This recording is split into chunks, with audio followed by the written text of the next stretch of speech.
The appointments are lined up. You waiting for somebody in there? Got an appointment. And it's not about what you want to hear, but what you need to hear. It's not personal. It's strictly business. It's time you and me had a private talk, Winger. Step into my office. It's Step Into My Office with Michael Lombardi. Mr. Lombardi, we'll see you now. Yes, and Michael, I know in your time as a 3-time Super Bowl winning NFL executive and strategist, you've had to have a lot of tough conversations. You've had to have some people sit down at the desk and tell them what's up. I need you to do that with Kyle Shanahan here today, head coach of the San Francisco 49ers. After the 5-0 start, San Francisco has now dropped 3 straight. Mr. Irrelevant Brock Purdy has looked like a different guy as well when it comes to the interceptions. 5 picks in 3 games. That's more than he had in 14 combined games prior to this recent stretch. And the defense has struggled as well. So if you're talking to Kyle today, how concerned should he be about the state of his team and what can he do to turn things around? Well, I think the hardest thing for any NFL head coach is in the middle of the season is figuring out what's wrong with your team. And that's what, Kyle, you have to do. You got the bye week, which is the greatest time. And without having the end in mind, you need to sit down and watch the games over and over and over again. Just you. And formulate what's actually wrong with your team. Because everybody on the outside is going to tell you what's wrong with your team. Brock Purdy turns the ball over too much. You can't rush the passer. You know, you're not good in the fourth quarter. You're not scoring enough points. You don't run the ball. But only you really understand your team to the level that it's going to need to fix the problems. And obviously you have some problems, and you've got to figure out, is it players? Is it the scheme we're running defensively? Is it the coaching? Are we changing the scheme too much? Have people caught up with our scheme from last year? I think all those questions have to get addressed. Now, you built an organization on the defensive front. You built an organization on being able to pressure the quarterback. And when you can't do that, you and I both know the back end isn't going to work. So you've got to figure out what the problems are. We know the last 3 weeks you've averaged 17 points a game. We know this. So you got to start faster. You got to protect the football. And you're going to have to figure out what you need to do offensively to change the course of this. And then down the road, you better figure out why you can't come from behind in the fourth quarter. I know why you can't, but you're going to need to figure out why you can't.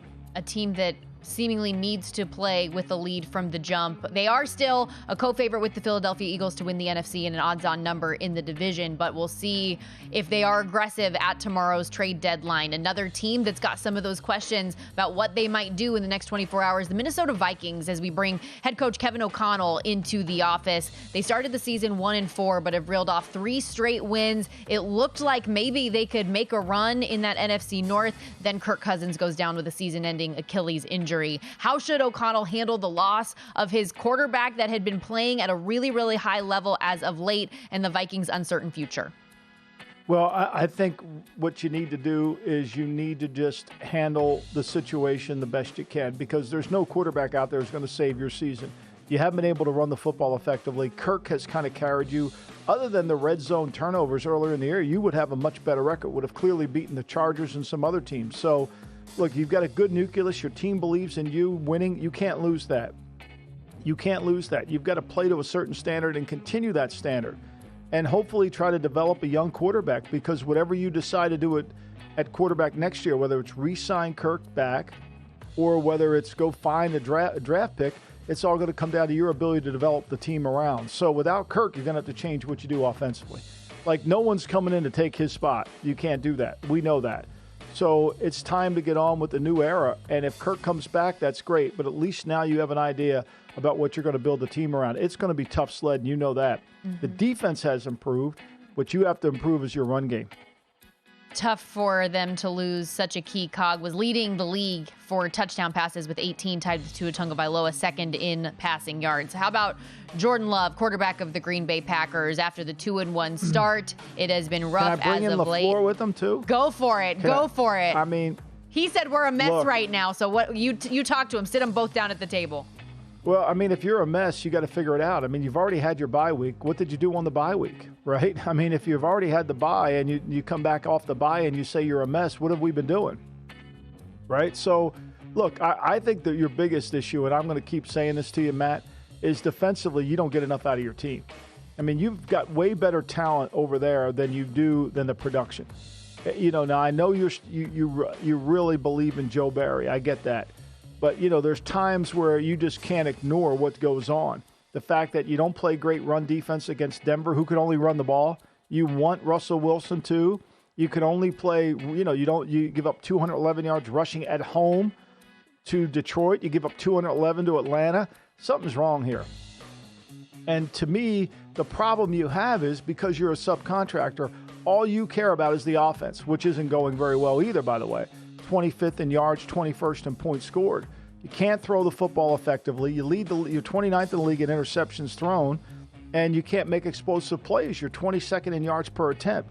So you're not even handling what you handle. So I think what you really need to do is maybe turn over the play calling to someone else and become a head coach. This would be the perfect opportunity for you to become a head coach. Go into the defensive rooms. Try to get them on side because right now there's such a disconnect on your team. The team is splintered, right? Nobody believes in the offense and no one believes in the defense. You've created one turnover per game since opening weekend. And you can't rush the passer like you need to for the amount of money you've put into edge players. It's disappointing, and I think you've got to go back and fix it. And I will say, Michael, while the slow starts have been bad for LaFleur and the Packers, it's been good for us as bettors if you've been fading him on the first half. Outscored the last 5 games 73-9, and I know we cashed that yesterday with the Minnesota Vikings. How about Mike Vrabel? He doesn't need a talking to, obviously, head coach of the Tennessee Titans, but I think he needs some advice as it pertains to his quarterback situation and similarly what they want to do at the trade deadline. Will Levis had an outstanding performance in his rookie debut yesterday, 4 touchdown passes as Ryan Tannehill's dealing with the high ankle sprain. Is it time to stick with the young quarterback, give him a chance, or should Tannehill be QB1 the rest of the way? No, I think we've moved. Look, we know Tannehill's not going to be on the team next year. And we're going to have to go down the road as far as we can go down the road with Will Levis to see where we are. And once we get down that road, we'll know what to do once we get there. But right now, we have no idea. We need to collect data. And we're going to keep trying to win because yesterday he gave us a great chance to win. We were a home dog in the game to a team with a rookie quarterback essentially in Desmond Ridder. So we're a home dog in that game. And he came in and played really, really well. And so let's keep going down this road and we'll try to strengthen the team around us. And unless somebody knocks our socks off, why would we trade? We are in a position of strength, not a position of weakness.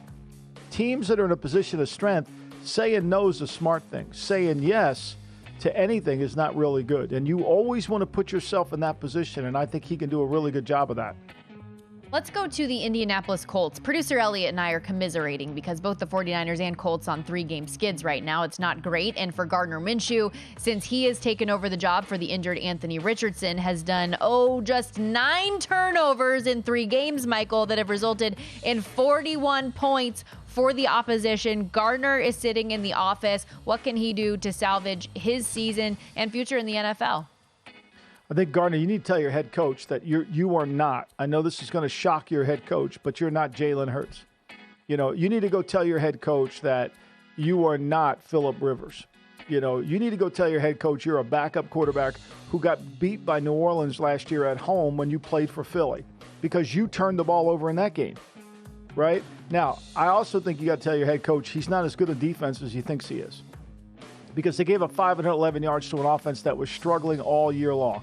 Gave up 161 yards on the ground. They've given up over 300 yards the last 2 weeks to New Orleans and Cleveland on the ground. So we know they're not playing good enough defense. So we're going to slow the game down. I know he wants to run what he runs because he had these great players, but at the end of the day, he really doesn't have those great players anymore. And he's putting too much on your plate. And the more you get on your plate, the more prone you are to make mistakes. So you got to go in there and talk to him. And you got to go tell him, say, look, I am not Jalen Hurts. I got to throw a rhythm passing game. We're going to run the ball. And you know what? We may have to punt here. But the more we turn the ball over, the more chances we're going to lose this game. I know he loves the fact that we're 6th overall in the league in offense, right? We're 6th overall in the National Football League in offense, points scored. But just so you might want to remind him, you're 32nd in the league in points allowed defensively. You're 28th in the league in points and yards allowed. So for all that you give, you take. You might want to remind him of that. Go to VSiN.com/subscribe to become a VSiN Pro subscriber today.